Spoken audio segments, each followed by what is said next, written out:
Super six పథకాలలో ప్రముఖంగా ప్రజలు ఎదురు చూస్తున్నది ఉచిత 3 సిలిండర్ల హామీ. ఈ హామీ ఎప్పుడు అమలవుతుందో తెలియదు కానీ ఇప్పుడు మహిళలకే ఇస్తారు అనే ఒక ప్రచారంతో గ్యాస్ ఏజెన్సీల వద్దకు పురుషులు భారీగా పరుగులు పెడుతున్నారు. ఎందుకంటారా, తమ పేరు మీద ఉన్న కనెక్షన్లను భార్యల పేరు మీద మార్చాలని దరఖాస్తులు వెళ్లడంతో ఏజెన్సీ నిర్వాహకులు తలలు పట్టుకుంటున్నారు. ఇప్పటికిప్పుడు ఇది సాధ్యం కాదని, ఇంకా ప్రభుత్వం నుండి ఎటువంటి మార్గదర్శకాలు రాకముందే ఇలాంటి ప్రయత్నాలు వ్యర్థమని గ్యాస్ ఏజెన్సీలు చెబుతున్నప్పటికీ వినియోగదారులు పట్టుపడుతూనే ఉన్నారు. ఈ వ్యవహారం ఎలాగుంటే దీనిని సొమ్ము చేసుకోవడానికి పట్టణంలో గల ప్రధాన గ్యాస్ ఏజెన్సీలు తమ ప్రయత్నాలు మొదలుపెట్టాయి.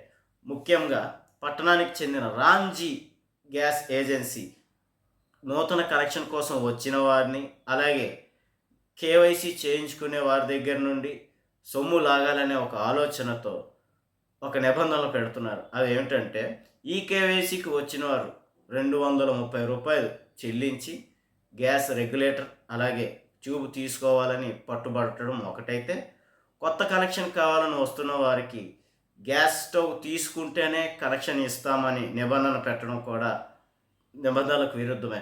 వాస్తవానికి వినియోగదారుడి చాయిస్ ప్రకారం సిలిండర్ ఒకటే కావాలంటే సిలిండర్, లేదు రెండు కలిపి కావాలంటే రెండు కలిపి ఇవ్వడం నిబంధన. కానీ ఈ నిబంధనలను తొంగలోకి తొక్కి రామ్జీ ఏజెన్సీ కాసులు కలెక్ట్ చేస్తూ కాలాన్ని గడిపేస్తున్నాడు. దీని మీద సివిల్ సప్లై అధికారులకి ఎంతమంది ఫిర్యాదు చేసినా అటు నుండి స్పందన రాకపోవడంతో తీవ్ర విమర్శలు వినిపిస్తున్నాయి.